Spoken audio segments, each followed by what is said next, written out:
Back to my YouTube channel. Dear students, आप देख रहे हैं एक्सप्लोर बायोलॉजी विद शिराज। आज भी हम हमेशा की तरह एक कहानी से शुरू करेंगे। लेट्स सपोज मैं आपके हाथ पे एक गरम चाय का कप रख देता हूं, तो आप क्या करोगे? डेफिनेटली आपका जवाब होगा कि सर हम फौरन हाथ पीछे खींच लेंगे। लेकिन मेरा सवाल यहाँ पे ये होगा कि आप हाथ कैसे हटाओगे? किसने आपको ये पैगाम देना है? किसने मसल्स को ऑर्डर दिया? ये सारा प्रोसेस कैसे हुआ? यहाँ से ये एंट्री होती है हमारे आज के टॉपिक यानी hero of the nervous system, neurons की।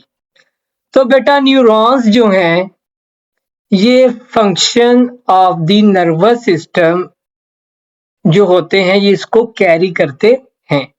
तो neurons is the basic functional unit of nervous system.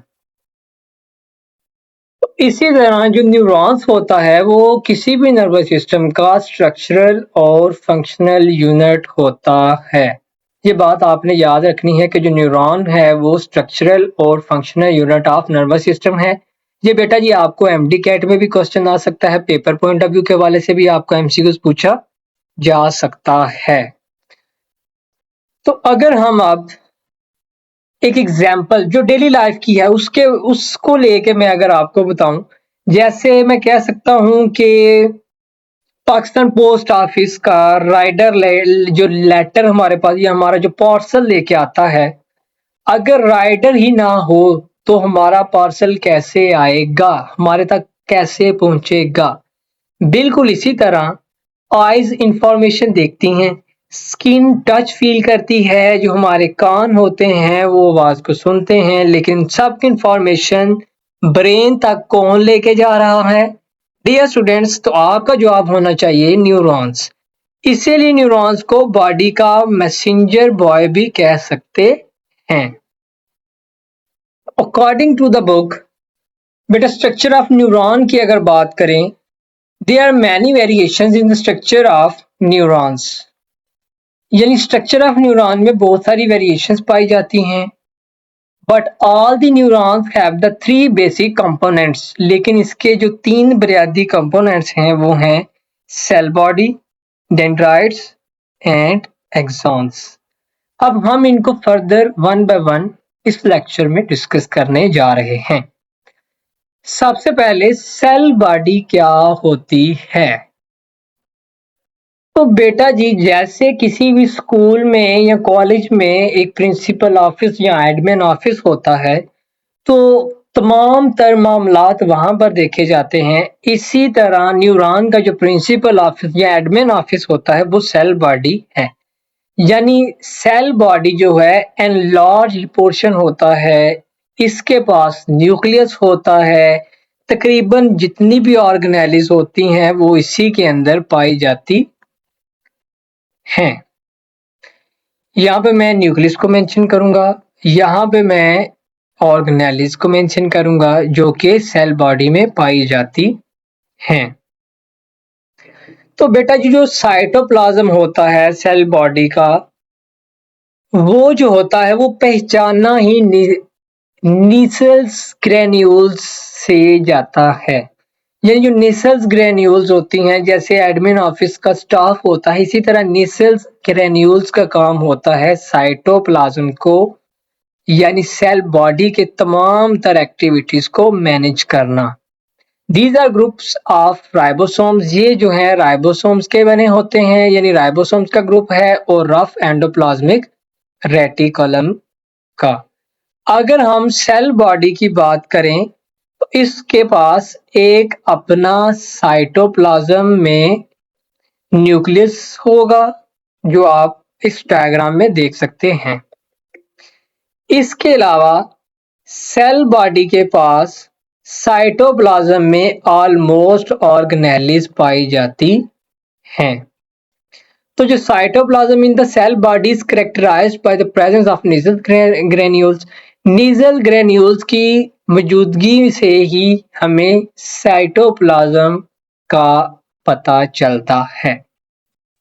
अब सेल बॉडी राइबोसोम और रफ एंडोप्लाज्मिक के एक ग्रुप से मिलकर बना हुआ है। नेक्स्ट हम अगर बात करें डेंड्राइट्स की, डेंड्राइट्स क्या होते हैं? बेटा ये membrane bounded extensions of cell body हैं। इनका बेसिक काम होता है, डेंड्राइट्स का बेसिक काम होता है रिसीव्स इंफॉर्मेशन।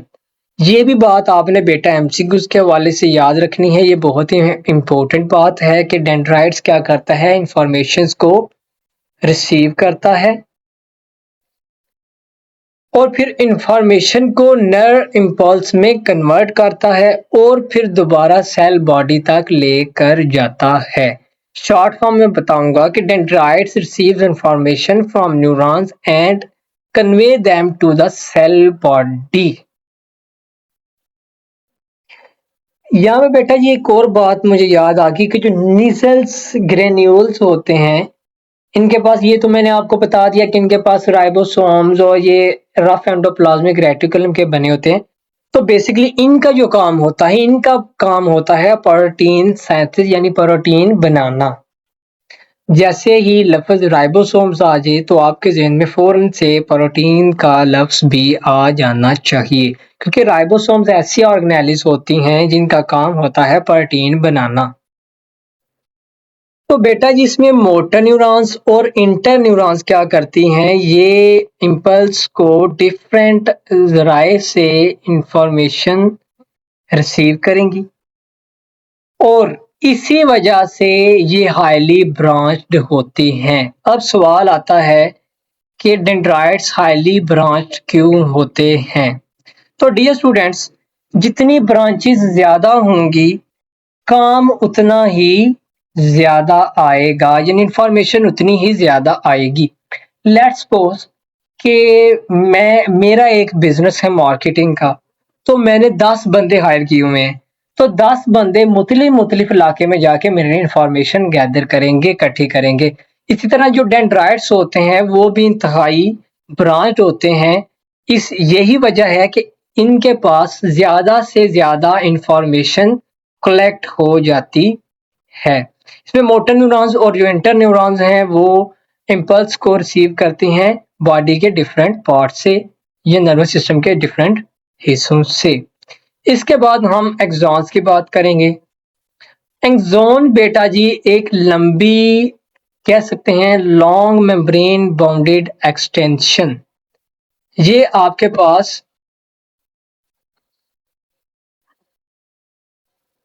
तो बेटा जी एक्सॉन्स का काम होता है इंफॉर्मेशन को मसल्स तक लेकर जाना। सबसे पहले तो आपने याद रखना है कि जो डेंड्राइट्स होती हैं ये इंफॉर्मेशन को रिसीव करती हैं और सेल बॉडी तक लेके जाती हैं, लेकिन एक्सॉन्स का काम होता है इंफॉर्मेशन को रिसीव करने के बाद सेल बॉडी से अवे लेकर जाना। एक न्यूरॉन के पास एक सिंगल एक्सॉन भी हो सकता है, ब्रांचिंग एक्सॉन भी हो सकता है। The end of an axon is called the axon terminal। किसी भी एक्सॉन की जो लास्ट वाली साइड होती है उसको हम, यानी लास्ट वाला पोर्शन होता है उसको हम एक्सॉन टर्मिनल कहते हैं। It may contact and communicate with the muscles or gland cells or another neurons। तो एक्सॉन टर्मिनल का जो बेसिक फंक्शन है आपने यहाँ से याद रखना है कि ये यहाँ तो कांटेक्ट करता है या कम्युनिकेट करता है मसल्स के साथ, ग्लैंड के साथ या फिर सेल्स के साथ। तो बेटा ये अगर हम स्ट्रक्चर ऑफ न्यूरॉन की बात करें तो इसके 3 बेसिक कंपोनेंट्स हैं जो आपने याद रखने हैं। Number 1 cell body. Cell body के पास अपना न्यूक्लियस होता है, इसके अंदर ऑर्गेनेलिज होती हैं, इनके पास नेसल ग्रेन्यूल्स होते हैं जो सारे प्रोसेस को देखते हैं। नेसल ग्रेन्यूल्स जो होते हैं वो राइबोसोम्स और रफ एंडोप्लाज्मिक रेटिकुलम से मिलकर बने होते हैं। इसके बाद dendrites membrane bounded extension of cell body हैं, इनका काम होता है इंफॉर्मेशन को रिसीव करना और रिसीव करने के बाद ये इंपल्स के जरिए बॉडी से सेल बॉडी तक इंफॉर्मेशन को लेकर जाते हैं। इसमें मोटर न्यूरॉन्स और इंटर न्यूरॉन्स जो हैं वो इम्पल्स को रिसीव करती हैं डिफरेंट सोर्सेज से। ये हाईली ब्रांच्ड होते हैं, इसी वजह से इनके पास ज़्यादा इंफॉर्मेशन इकट्ठी हो जाती हैं। अगर हम बात करें एक्सॉन्स की, तो axon long and membrane bounded extensions of cell body होती हैं। इनका काम होता है इम्पल्स को सेल बॉडी से दूर लेके जाना, जहाँ पे वो फिर डिफरेंट पार्ट्स ऑफ बॉडी के पास लेके जाते हैं, यहाँ से वो फिर अफेक्ट यानी रिस्पॉन्स देते हैं। इनके जो एक्सॉन, जितने भी एक्सॉन होते हैं, इनके एंड वाले पॉइंट को हम टर्मिनल एक्सॉन कहते हैं। टर्मिनल एक्सॉन बेटा क्या करता है, ये कॉन्टैक्ट या कम्युनिकेट करेगा डिफरेंट बॉडी से, और ये dear students muscle cells, gland cells और डिफरेंट न्यूरॉन्स के साथ क्या करेगा, कम्युनिकेट करेगा, कांटेक्ट करेगा, जिससे रिस्पांस पैदा होगा। तो डियर स्टूडेंट्स, ये था हमारा आज का टॉपिक, स्ट्रक्चर ऑफ न्यूरॉन्स और न्यूरॉन्स क्या होता है। अब मज़ीद इसके जो डिफरेंट सेल्स हैं जैसे श्वान सेल्स, माइलिन क्षेत्र, ये चीज़ें हम अगले लेक्चर में डिस्कस करेंगे। तब तक अपना बहुत सारा ख्याल रखें। मिलते हैं एक नए लेक्चर में। अल्लाह हाफिज़।